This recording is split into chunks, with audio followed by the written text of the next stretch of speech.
ఓం శాంతి. ఈరోజు మురళి డేట్ 6 మే 2026. బాబా చెప్తున్నారు, మధురమైన పిల్లలు, ఎప్పుడైతే మీరు సంపూర్ణ పావనంగా అవుతారో అప్పుడే తండ్రి మీ బలిహారాన్ని స్వీకరిస్తారు. మేము ఎంతవరకు పావనంగా అయ్యామని మీ మనసును ప్రశ్నించుకోండి. ప్రశ్న: పిల్లలైన మీరు ఇప్పుడు ఖుషీగా తండ్రిపై బలిహారి అవుతారు. ఎందుకు?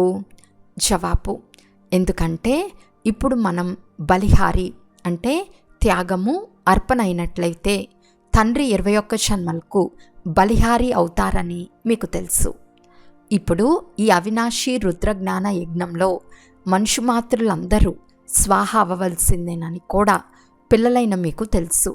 కనుక మీరు ముందే చాలా సంతోషంగా మీ తనువు, మనసు, ధనము సర్వస్వాన్ని స్వాహా చేసి సఫలం చేసుకుంటారు.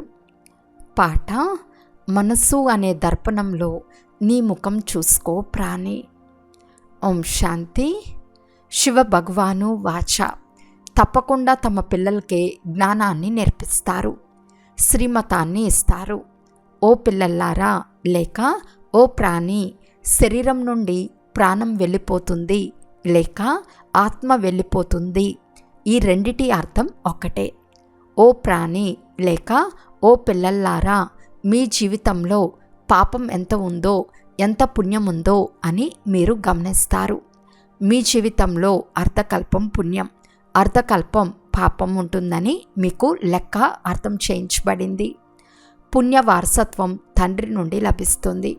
వారినే రాముడు అని అంటారు.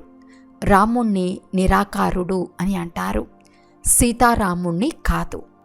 అర్ధకల్పం మనం పుణ్యాత్ములుగా ఉండేవారం, తర్వాత అర్ధకల్పం పాపాత్ములుగా అయ్యామని బ్రహ్మ ముఖవంశావళి బ్రాహ్మణులైన మీకు ఇప్పుడు తెలుసు. ఇప్పుడు పుణ్యాత్ములుగా అవ్వాలి. ఎంత పుణ్యాత్మగా అయ్యాను అని ప్రతి ఒక్కరూ తమ మనసును ప్రశ్నించుకోవాలి. పాపాత్మ నుండి పుణ్యాత్మగా ఎలా అవుతారు? అది కూడా తండ్రి అర్థం చేయించారు. యజ్ఞ తాపాదుల ద్వారా మీరు పుణ్యాత్ములుగా అవ్వరు. అది భక్తి మార్గం. దీని ద్వారా ఏ మనుషులు పుణ్యాత్ములుగా అవ్వలేరు. మనం పుణ్యాత్ములుగా అవుతున్నామని మీరు తెలుసుకున్నారు. అసురి మతం ద్వారా పాపాత్ములుగా అవుతూ మెట్లు దిగుతూనే వచ్చారు. ఎంత సమయం మనం పుణ్యాత్ములుగా అవుతామో లేక సుఖవారసత్వంను తీసుకుంటామో ఎవరికి తెలియదు. ఆ తండ్రిని మనుషులందరూ స్మృతి చేస్తారు. వారినే పరంపిత పరమాత్మ అని అంటారు. బ్రహ్మ, విష్ణు, శంకరులను పరమాత్మ అని అనరు. వేరెవ్వరిని పరమాత్మ అని అనరు. ఈ సమయంలో మీరు ప్రజాపిత బ్రహ్మ అని అంటారు. కానీ ప్రజాపిత బ్రహ్మను ఎప్పుడూ భక్తి మార్గంలో స్మృతి చేయరు. అందరూ నిరాకార తండ్రిని స్మృతి చేస్తారు. ఓ గాడ్ ఫాదర్, ఓ భగవాన్ అనే శబ్దాలే వెలువడతాయి. ఒక్కరినే స్మృతి చేస్తారు. మనుషులు తమను తాము గాడ్ ఫాదర్ అని చెప్పుకోలేరు. బ్రహ్మ, విష్ణు, శంకరులు కూడా తమను తాము గాడ్ ఫాదర్ అని చెప్పుకునేందుకు వీలు లేదు. వారి శరీరాలకు పేర్లున్నాయి కదా. ఒక్క గాడ్ ఫాదర్కు మాత్రమే తమ సొంత శరీరం లేదు. భక్తి మార్గంలో కూడా శివుణ్ణి చాలా పూజిస్తారు. శివబాబా ఈ శరీరం ద్వారా మాట్లాడుతున్నారని మీకు ఇప్పుడు తెలుసు. ఓ పిల్లల్లారా అని ఎంతో ప్రేమగా అంటారు, అర్థం చేయిస్తారు. నేను సర్వుల పతిత పావనుణ్ణు, సద్గతి దాతను అని ఎంతో ప్రేమగా అర్థం చేయిస్తారు. మనుషులు తండ్రిని మహిమ చేస్తారు కదా, కానీ వారు 5000 సంవత్సరాల తర్వాత వస్తారని వారికి తెలియదు. కలియుగ అంత సమయం ఎప్పుడు వస్తుందో అప్పుడు తప్పకుండా వస్తారు. ఇప్పుడిది కలియుగ అంత సమయమే కనుక వారు వచ్చారు. మిమ్మల్ని కృష్ణుడు చదివించటం లేదు, శ్రీమతం లభిస్తోంది. శ్రీమతం కృష్ణునిది కాదు. కృష్ణుని ఆత్మ కూడా శ్రీమతం ద్వారా దేవతగా అయింది. మళ్ళీ 84 జన్మలు తీసుకుంటూ ఇప్పుడు మీరు అసురీ మతం వారిగా అయ్యారు. తండ్రి చెప్తున్నారు, ఎప్పుడైతే మీ చక్రం పూర్తి అవుతుందో అప్పుడే నేను వస్తాను. ప్రారంభంలో వచ్చిన మీరు ఇప్పుడు శిథిలావస్థలో ఉన్నారు. వృక్షం పాతదై శిథిలావస్థితికి వచ్చినప్పుడు పూర్తి వృక్షమంతా అలాగే తయారైపోతుంది. తండ్రి అర్థం చేయిస్తున్నారు, మీరు తమో ప్రధానంగా అవ్వటం వలన అందరూ తమో ప్రధానంగా అయిపోయారు. ఇది మనిషి సృష్టి రూపీ వెరైటీ ధర్మాల వృక్షం. దీనిని ఉల్టా వృక్షం అని అంటారు. దీని బీజం పైన ఉంది. ఆ బీజం నుండే పూర్తి వృక్షం అంతా వెలువడుతుంది. మనుషులు గాడ్ ఫాదర్ అని కూడా అంటారు. ఆత్మ పేరు ఆత్మయే అని ఆత్మ చెప్తుంది. ఆత్మ శరీరంలోకి వచ్చినప్పుడు శరీరానికి పేరు పెట్టబడుతుంది. ఆట మొదలవుతుంది. ఆత్మల ప్రపంచంలో ఆట ఉండదు. ఆట స్థలం ఇదే. నాటకంలో లైట్లు అంటే సూర్యచంద్రులనే లైట్లు మొదలైనవన్నీ ఉంటాయి. ఎక్కడ ఆత్మలు ఉంటారో అంటే పరంధామంలో, అక్కడ సూర్యచంద్రులు ఉండరు. అక్కడ అంటే పరంధామంలో డ్రామా ఆట నడవదు. రాత్రి పగలు ఇక్కడే ఉంటాయి. సూక్ష్మవతనంలో కానీ మూలవతనంలో కానీ రాత్రింబవలు ఉండవు. కర్మక్షేత్రం ఇదే. ఇక్కడ మనుషులు మంచి పనులు చేస్తారు, చెడు పనులు కూడా చేస్తారు. సత్యత్రేతాయుగాలలో మంచి కర్మలుంటాయి. ఎందుకంటే అక్కడ పంచవికారాల రూపీ రావణుని రాజ్యమే ఉండదు. తండ్రి కర్మ అకర్మ వికర్మల రహస్యాన్ని అర్థం చేస్తారు. ఇక్కడ కర్మ తప్పక చేయాల్సిందే, ఎందుకంటే ఇది కర్మక్షేత్రం. సత్యుగంలో మనుషులు చేసే కర్మలు అకర్మలుగా ఉంటాయి. అక్కడ రావణ రాజ్యమే ఉండదు. దానిని హెవెన్ అంటే స్వర్గము అని అంటారు. ఈ సమయంలో హెవెన్ లేదు. సత్యుగంలో ఒకే భారతదేశం ఉండేది. ఇతర ఖండాలేవి ఉండేవి కాదు. హెవెన్లీ గాడ్ ఫాదర్ అని అంటారు. కనుక తండ్రి తప్పకుండా స్వర్గాన్ని రచిస్తారు.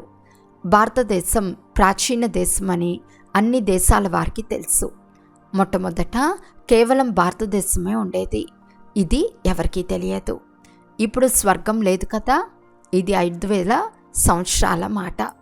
క్రీస్తు పూర్వం 3000 సంవత్సరాల క్రితం భారతదేశం స్వర్గంగా ఉండేదని కూడా అంటారు. రచయిత తప్పకుండా రచనను రచిస్తారు. తమో ప్రధాన బుద్ధి కలవారిగా ఉన్న కారణంగా ఇంత మాత్రం కూడా అర్థం చేసుకోలేరు. భారతదేశం సర్వోన్నతమైన ఖండం. ఇది మనిషి సృష్టి యొక్క మొదటి వంశం. ఇది కూడా డ్రామాల్లో రచింపబడి ఉంది. ధనవంతులు పేదవారికి సహయోగం చేస్తారు. ఇది కూడా ఒక పుణ్యకార్యంగా జరుగుతూ వస్తుంది. భక్తి మార్గంలో కూడా ధనవంతులు పేదవారికి దానం చేస్తారు.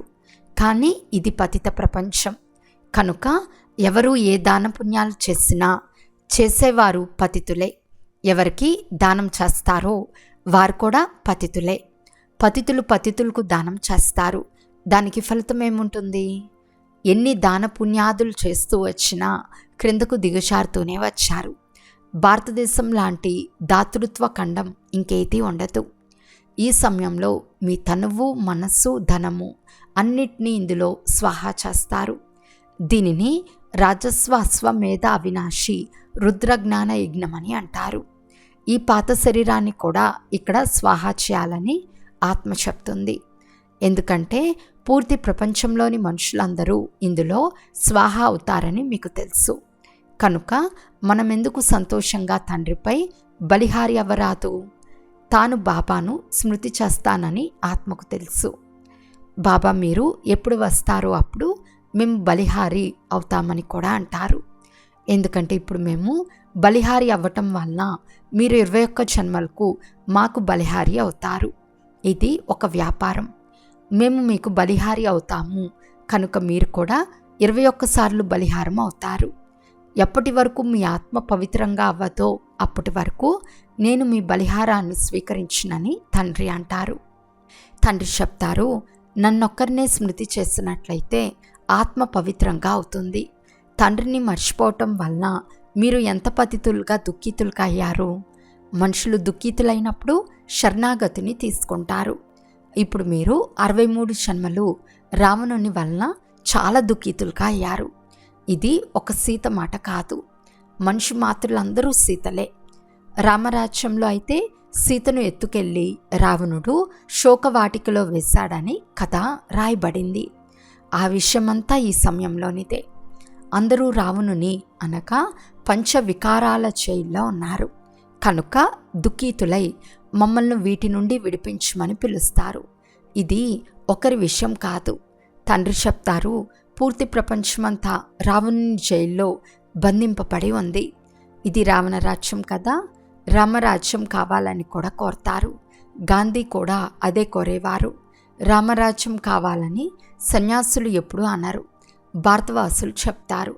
ఈ సమయంలో ఆది సనాతన దేవీ దేవతా ధర్మం లేనేలేదు. ఇతర శాఖలున్నాయి. సత్యుగం ఉండేది. అప్పుడు ఒకే ఆది సనాతన దేవీ దేవతా ధర్మం ఉండేది. ఇప్పుడు ఆ పేరే మారిపోయింది. తమ ధర్మాన్ని మర్చి వేరే వేరే ధర్మాలలోకి మారిపోతూ ఉంటారు. ముసల్మాన్లు వచ్చి ఎంతమంది హిందువులను తమ ధర్మంలోకి మార్చుకున్నారు. క్రైస్తవ ధర్మంలోకి కూడా చాలామంది మార్పు చెందారు. కనుక భారతీయుల జనసంఖ్య తగ్గిపోయింది. లేకుంటే భారతవాసుల జనసంఖ్య అందరికన్నా ఎక్కువగా ఉండేది. అనేక ధర్మాల్లోకి మార్పు చెందారు. తండ్రి చెప్తారు, మీ ఆది సనాతన దేవీ దేవతా ధర్మం సర్వోన్నతమైనది, సతోప్రధానంగా ఉండేది. ఇప్పుడు అదే పరివర్తనై తమోప్రధానమైపోయింది. ఇప్పుడు పిల్లలైన మీరు అర్థం చేసుకున్నారు. జ్ఞానసాగర, పతిత పావన అని ఎవరిని పిలుస్తారో వారే వచ్చి సన్ముఖంలో చదివిస్తున్నారు. వారు జ్ఞానసాగర్లు, ప్రేమసాగర్లు. యేసుక్రీస్తును ఇలా మహిమ చేయరు. కృష్ణుణ్ణి జ్ఞానసాగరుడు, పతిత పావనుడు అని అనరు. సాగరం ఒక్కటే. నలువైపులా సాగరమే సాగరం ఉంది. రెండు సాగరాలు ఉండవు. ఇది మనుష్య సృష్టి నాటకం. ఇందులో అందరికీ వేరువేరు పాత్రలున్నాయి. తండ్రి చెప్తారు, నా కర్తవ్యం అందరికన్నా భిన్నమైనది. నేను జ్ఞానసాగరుడును. హే పతిత పావన, ఓ లిబరేటర్ అని మీరు నన్నే పిలుస్తారు. దేని నుండి ముక్తులుగా చేస్తారు ఇది కూడా ఎవరికీ తెలియదు. మీరు సత్యత్రేతాయుగాలలో చాలా సుఖంగా ఉండేవారు. దాన్ని స్వర్గమని అంటారని మీకు తెలుసు. ఇప్పుడు ఇది నరకం. అందుకే దుఃఖం నుండి విడిపించి సుఖధామానికి తీసుకెళ్ళమని పిలుస్తారు. ఫలానా వారు స్వర్గస్థులయ్యారని సన్యాసులు ఎప్పుడూ అనరు. వారు నిర్వాణ ధామంలోకి వెళ్ళారని అంటారు.